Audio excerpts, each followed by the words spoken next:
رو زدم. حلقه بعدی هستم. 3 تا پایه بلند،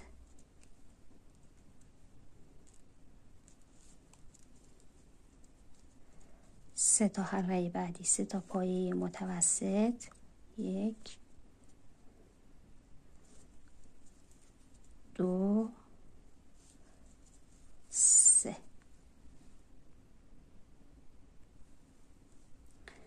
روی این قسمت، روی این پایه 2 تا پایه بلند، 2 تا پایه کوتاه، 1 2. 2 تا پایه کوتاه میزنم، یه زنجیره میزنم روی پایه کوتاه رج سوم، این قسمت یه پایه کوتاه میزنم از قسمت رو، یه زنجیره میزنم، برمیگردم میام سمت بالا روی این پایه. روی این پایه هم 2 تا پایه کوتاه میزنم، 1 2. حالا برمیگردم میام توی این قسمت حلقه، این قسمتی که ببینید این پایه بود که پایه بلند بود که روش 2 تا پایه کوتاه زدیم.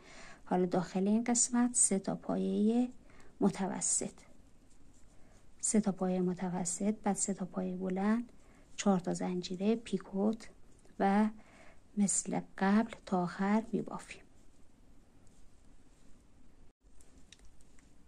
خب من تا آخر رج بافتم. حالا قسمت وصل کردنش ببینید به این قسمت سر یکی از این پایه متوسط ها وصل میشه، بست میزنم به این صورت، یه زنجیره و نخ رو قطع میکنیم، بلندتر قطع میکنیم نخ رو و پشت بافت پنهان میکنیم. از این موتیف ما میتونیم برای بافت دستگیره، لیف و حتی برای بافت لباس موتیفی هم استفاده کنیم. ببینید قسمت های پشت تمام زنجیرها آزاد است. بعد از بافت گل باید زمینه لیف رو ببافیم و بعد به هم دیگه متصل کنیم. برای بافت لیف 4 تا زنجیره اول میزنیم، 1 2 3 4. 4 تا زنجیره رو با هم دیگه متصل میکنیم.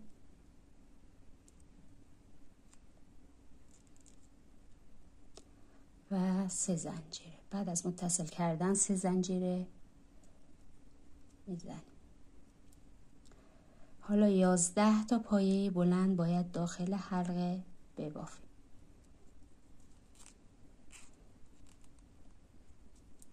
که با اون 3 زنجیره‌ای که بافته بودیم در اول رج 12 تا پایه داشته باشیم.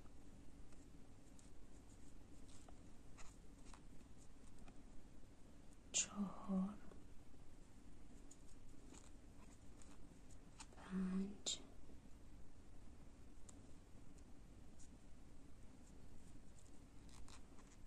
6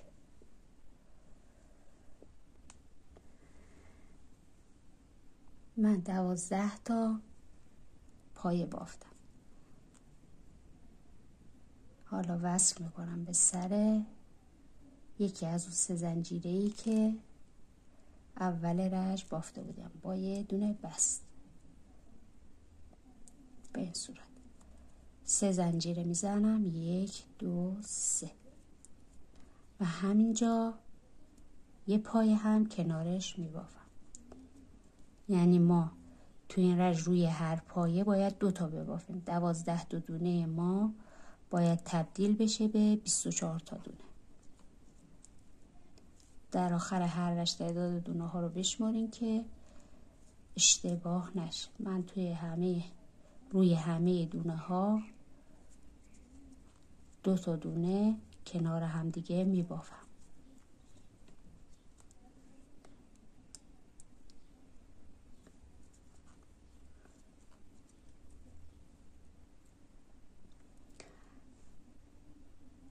خب من 24 تا پایم رو بافتم. دوباره به سر 3 زنجیره میرسم و با بست این دو قسمت رو به هم دیگه وصل میکنم. دوباره 3 تا زنجیره میزنم، 3 و کنار این 3 زنجیره دوباره یه پایه بلند هم میبافم.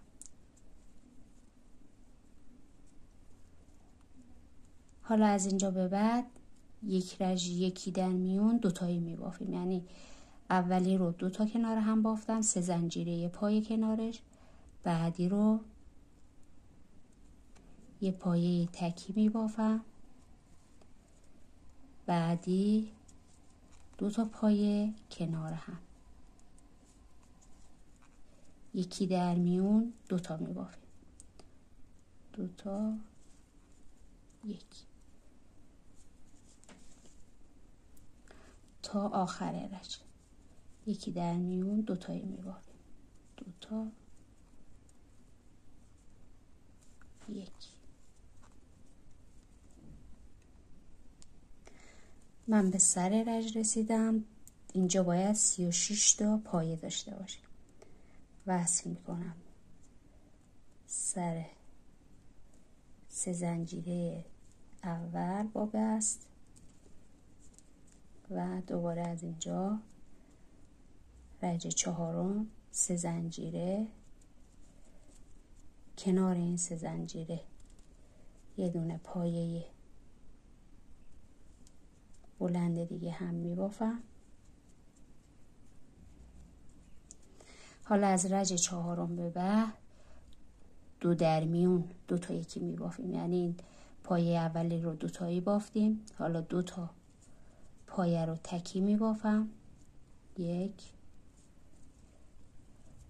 2، پایه بعدی رو 2 تایی میبافم، 1 2، 2 تا تکی، 1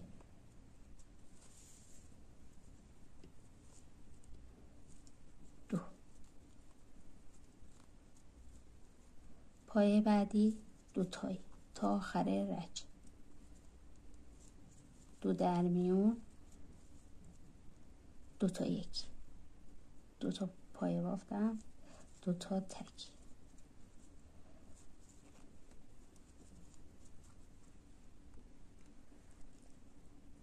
پایه های تعداد پایه های من رسید به 48 تا. وصل میکنم سر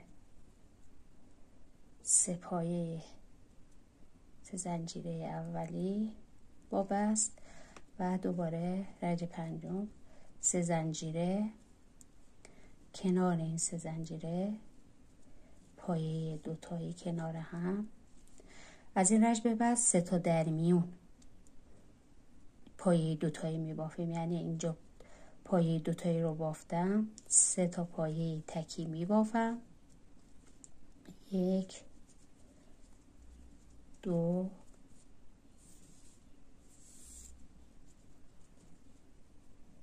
3.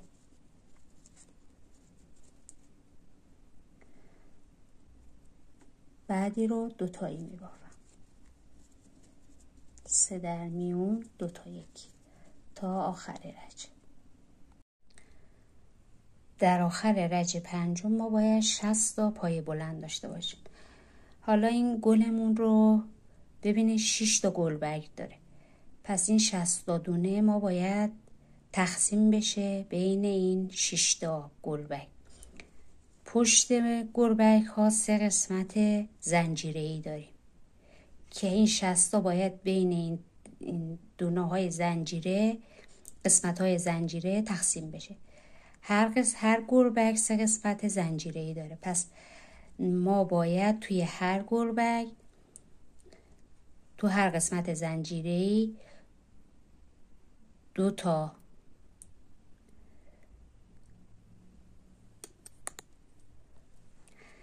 60 تا دونه رو که تقسیم کنیم، هر قسمت گلبرگ هم 3 تا قسمت زنجیره‌ای داره، یعنی ما باید توی اولی 3 تا پایه بلند ببافیم، دومی 4 تا پایه بلند ببافیم و سومی هم 3 تا پایه بلند که جمعا میشه 10 تا. 10 تا تو هر گربه که پشت قسمت های پشت زنجیره ببافیم جمع میشه 60 تا. این قسمت رو ما با نخ سبز میبافیم.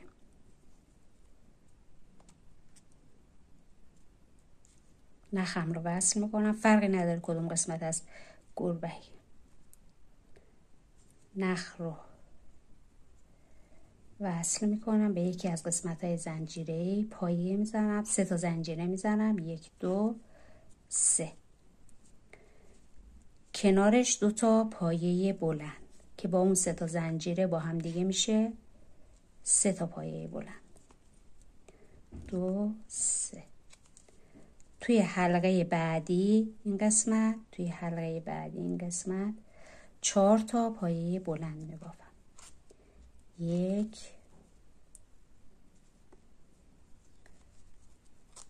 2 3 4. حلقه بعدی 3 تا میبافم که جمع میشه 10 تا. 1 2 3. از اینجا به بعد توی تمام قسمت های پشت حلقه ها، پشت گربه ها به همین صورت میبافیم.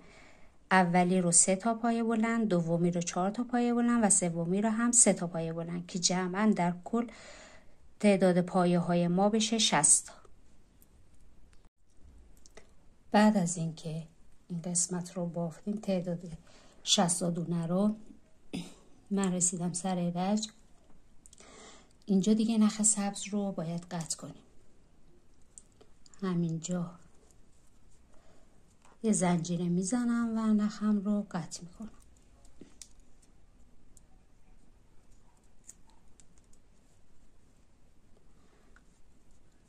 حالا از اینجا به بعد باید مثل این قسمت ببافیم. این قسمت برای پشت لیفمون هست، این قسمت روی لیفمون هست. وقتی ما 60 دونه داشتیم 2 تا پایه کنار هم بافته بودیم، 3 تا تکی، یعنی 3 تا در میون دونه اضافه کرده بودیم. حالا اینجا هم مثل همین قسمت این رج پنجم هست. تو این قسمت مثل رج 6 میبافیم. نخ سفید رو وصل میکنیم. این نخ رو هم پشت بافتمون پنهان میکنیم و بعد تمیزکاری میکنیم. از این رج به بعد، از این قسمت به بعد رج ششم ما حساب میشه، چون این قسمت، این پشت باف هم رج ششم هست. از اینجا به بعد ما باید مثل رج ششم پشتمون ببافیم. نخ رو من همینجا نخ سفید رو وصل میکنم و مثل رج ششم ما 4 تا در میون باید دونه اضافه بشه، یعنی 4 تا دونه ساده میبافیم، بعدی رو 2 تایی میبافیم. وقتی نخ سفید رو وصل کردم 3 تا زنجیره میزنم، 2 3. کنارش یه پایه دیگه هم میبافم، اولی 2 تایی. بعد از اون تمام دونه ها رو 4 تا دونه رو یکی میبافم، 4 تا تکی. 1 2 3 4.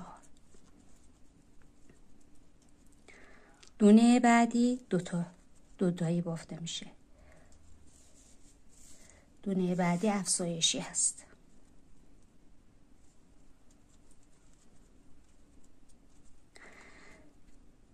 به همین روش ادامه میدیم تا برسیم آخر رج، یعنی 4 تا دونه رو تکی میبافیم، دونه بعدی رو 2 تایی میبافیم تا افزایش تا دونه هامون اضافه بشه. من رج 6 رو هم بافتم، 4 تا دونه ساده بافتم و دونه های بعدی رو 2 تایی بافتم، یعنی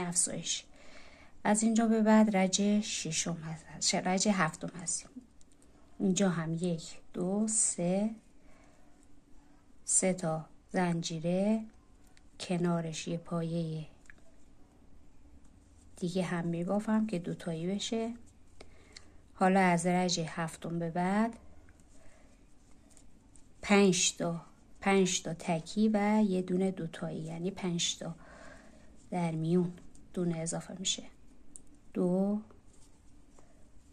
3 4 5 تا دونه بافتم ساده. حالا دونه ششمی رو دوتایی میبافم. 1 2. برای این قسمت های گلبرگ که جمع نشه و خوب صاف بیست و نمای خودش رو داشته باشه، به این صورت عمل میکنیم. 1. به این قسمت که رسیدیم، سر گلبرگمون رسیدیم، گلبرگمون رو میکشیم به سمت بالا. ببینید به این قسمت وصل میشه. گلبرگ رو میکشیم به سمت بالا، تو این قسمت هم میشه. توی دونه بعدی میبافم. میکشم سمت بالا و قلابم رو میبرم داخل پیکوت. از داخل پیکوت رد میکنم و با این دونه میبافمش.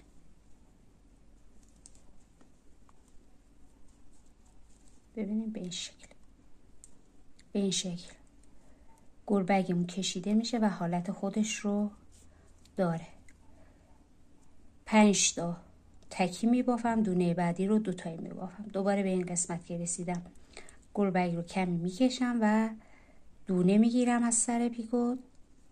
قلابم رو داخل پیکوت میکنم و میگیرم و با این قسمت با هم دیگه میبافم که گلبرگمون صاف بیس و نمای خودش رو داشته باشه. این رو میبافیم به اندازه کف دستمون که شد. حالا بزرگی کوچیکی شد دیگه بستگی به خودتون داره. من این قسمت پشت رو هم میبافم تا اندازه دستم بشه. خب من 2 قسمت لیف رو بافتم، پشت لیف و روی لیف که بود. 8 ردیف بافتم، یعنی 8 تا دونه تکی زدم ردیف آخر و دونه بعدی رو دوتایی زدم. این قسمت رو هم به همین شکل. حالا برای اینکه دسته لیف رو ببافیم و درست وسط قسمت وسط بیفته، این قسمتی که گلبرگمون هست، من 23 تا دونه رو در نظر گرفتم. یه دونه از این وسط مارکرم رو گذاشتم، 11 تا دونه این سمت و 11 تا دونه این سمت هم شمردم و مارکر گذاشتم. شما هم به این صورت عمل کنید. 23 تا دونه این دونه وسط هم مارکر میذارم که معلوم بشه. 11 تا از این سمت و 11 تا دونه هم از این سمت باید جدا کنیم. حالا برای اینکه این قسمت لیف رو برای دسته لیف روی قسمت پشت، دایره پشتی، بعد از بافت این قسمت لیف باید این قسمت رو هم که قسمت گلمون هست رو هم به همین صورت ببافیم. برای بافتش حواستون باشه که این نخ کشیده نشه، این حلقه کشیده نشه.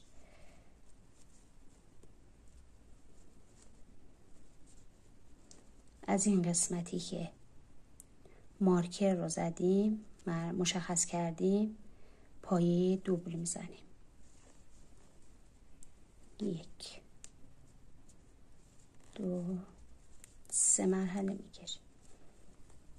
باف رو میچرخونیم سمت خودمون. 3 تا پایه دوبل داشتیم. 2 3 پایه دوبل هم 3 مرحله نخ رو 2 تا یکی میکردیم.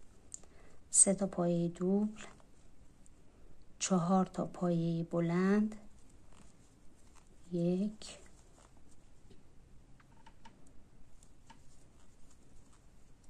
2 3 4. این مارکرمون رو هم دیگه نیازی نداریم، درش میاریم. 4 تا پایه بلند، 3 تا پایه متوسط، 1 2 و 3 تا پایه کوتاه، 1 2 3. دوباره 3 تا پایه متوسط، 1 2 3. 4 پایه بلند، 1 2 3 4. 3 تا هم پایه دوبل میزنیم، 1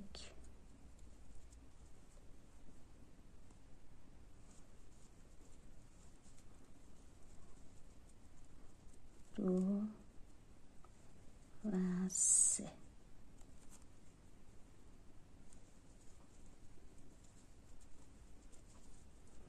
دیگه اینجا نیازی به این مارکه یا نخهایی که وصل کردیم نیست، میتونیم بازشون کنیم.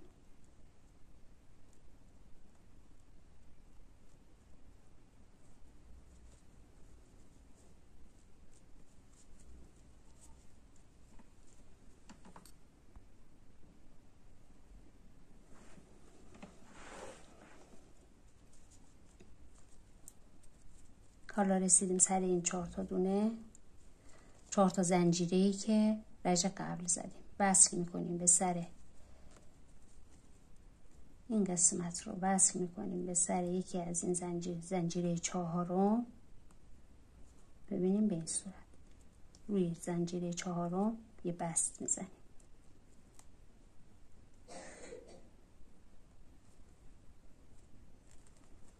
و 3 تا زنجیره، 1 2 3.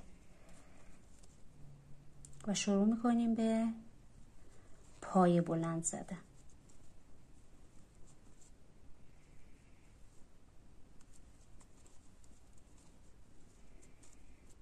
ببینیم برای اینکه این قسمت این شکلی نشه شما میتونید بست رو یه ذره جلوتر هم بیارین. الان من بستم رو یه ذره جلوتر میارم که اون گوشه پر بشه. ببینید میارم جلوتر و اینجوری این قسمت که اون حالت مثلثی ایجاد نشه. 3 تا زنجیره و دیگه دور تا دور لیف رو پایه بلند میزنیم برای دسته. 8 الی 9 را شما میتونید پایه بلند بزنید. دیگه بستگی داره به خودتون که دسته لیف رو چقدر بخوایم بلند بگیریم. میتونین از رنگایی که توی این قسمت گل هم استفاده کردین، این قسمت هم توی دسته لیف هم قسمت بالای لیف هم استفاده کنیم که بافت زیباتری داشته باشه.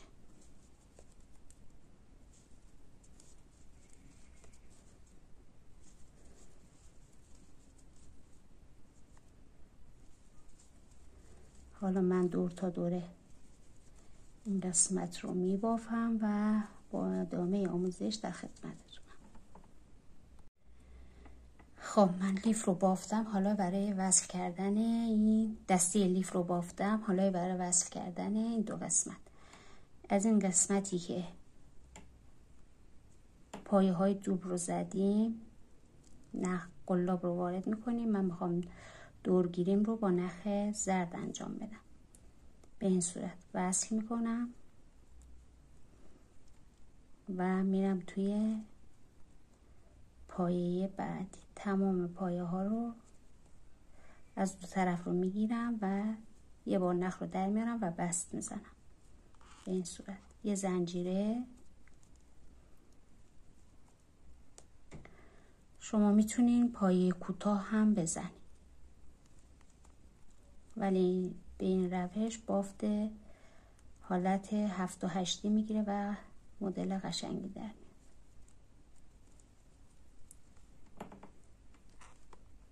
بس زنجیره ادامه نخ زرد رو هم توی بافت میگیرم که تمیزکاری هم شده باشه. دو طرف رو میگیرم و بست میزنم، یه دونه زنجیره. ببینید حالت 7 و 8 ایجاد میشه.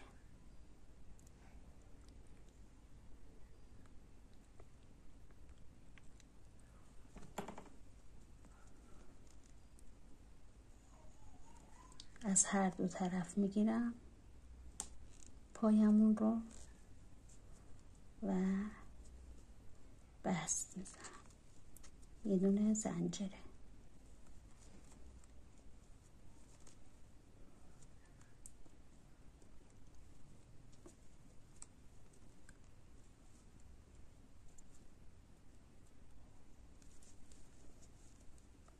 بست زنجیره.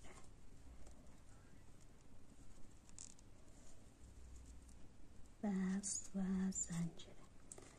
دور تا دور باف رو به همین صورت میبافیم. این لبه دسته باف رو هم از این نخ زرد به همین شکل میبافم و برای اینکه دسته لیفمون رو اگه خواستیم بلندتر پهن‌تر بگیریم، سایز دستمون بگیریم، چون من دستم کوچیک بود 23 تا دونه در نظر گرفتم، ولی اگه شما سایز دستتون بزرگتر بود میتونین تعداد دونه ها رو این قسمت بیشتر کنیم. مثلا به جای 23 تا دونه 24 تا دونه در نظر بگیریم، 25 تا دونه در نظر بگیریم. وقتی که 25 تا دونه در نظر گرفتین تعداد پای دوبل ها هم اضافه میشه. مثلا به جای 3 تا پای دوبل 4 تا پای دوبل میزنین، 4 تا پایه بلند، 3 تا پایه متوسط و 3 تا هم پایه کوتاه. این طرف هم به همین صورت. به این شکل بافتمون تموم میشه. امیدوارم از این آموزش لذت برده باشین. دوستان لطفاً کانال رو سابسکرایب کنین، گزینه زنگوله رو هم فعال کنین که هر وقت من ویدیویی گذاشتم به شما اطلاع داده بشه.